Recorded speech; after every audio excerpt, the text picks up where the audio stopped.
la presse du jour. La presse de ce mardi 6 mars 2021, lue et commentée par Georges Détié-Diop. La question de l'emploi à bras-le-corps, l'emploi des jeunes. Lors de son adresse à la nation, et la presse s'en fait l'écho, le chef de l'État a annoncé 80 milliards de francs CFA pour le recrutement de 65 000 jeunes dès le mois prochain. 65 000 emplois, dont 5 000 enseignants pour le préscolaire, le moyen et le secondaire, y compris les daras modernes et l'enseignement arabe. Ainsi, la souligne que Macky sort la calculette pour les jeunes.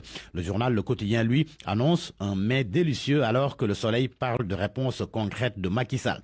Pour Tribune, il est dans le temps des nouvelles promesses. Pendant ce temps, Source A le qualifie de distributeur d'emplois et le Témoin de général recruteur. Le Témoin qui souligne par ailleurs que les financements promis à la jeunesse sur 3 ans passent de 350 à 450 milliards de francs CFA. Ce que confirme Vox Populi. Selon mon confrère, les 300 milliards qu'il avait promis dans son discours du 8 mars dernier sont entre-temps passés à 350 milliards le 10 mars en Conseil des ministres, puis à 450 milliards dans son discours de veille de fête d'indépendance. Le projet présidentiel vu par un spécialiste des politiques publiques et un enseignant-chercheur spécialiste du développement local.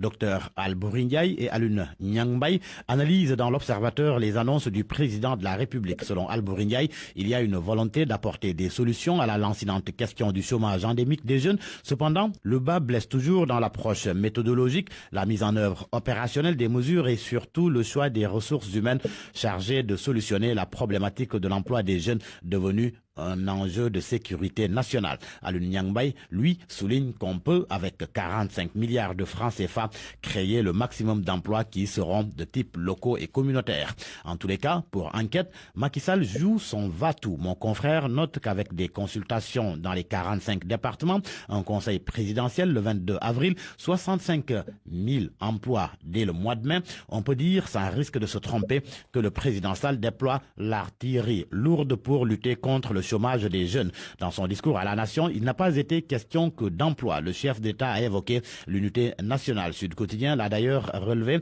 qui rapporte son propos selon lequel, dans ce Sénégal que nous aimons, il ne saurait y avoir de place pour le particularisme. À la une du journal Les Échos, il affirme que nul n'a le pouvoir de mettre en péril nos institutions. Le chef de l'État qui a invité à la revitalisation des valeurs citoyennes, de civisme et de coexistence pacifique qui constituent à son avis notre soupape de sécurité individuelle et collective.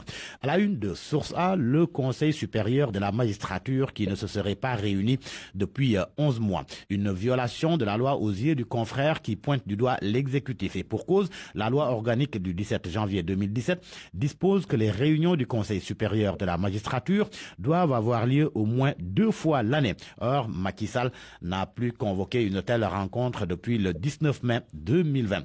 Un coup d'œil à présent dans Libération. Le journal braque ses projecteurs sur Halliburton, l'entreprise qui a été choisie pour éteindre l'incendie dans un puits de gaz à Ngadiaga.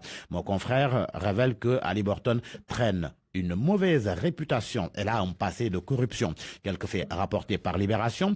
Pris sur des pots de vin au Nigeria, le groupe au cœur du scandale des Paradise Papers a transigé pour 579 millions de dollars. Et visé pour les mêmes faits en Angola, il a payé 29,2 millions de dollars pour arrêter des poursuites déclenchées aux États-Unis. Eumeusen, l'acte de parodie de combat, semble dire la presse du jour dans son ensemble. D'ailleurs, le promoteur Gaston Beng parle de non-combat dans Sunuland. Et pourtant, l'acte 2, qui est déclaré vainqueur, confie que c'était le meilleur combat de sa carrière. Mais les Échos, comme les autres journaux, fait état d'un combat insipide, inodore, incolore et sans saveur. À vos kiosques et bonne lecture.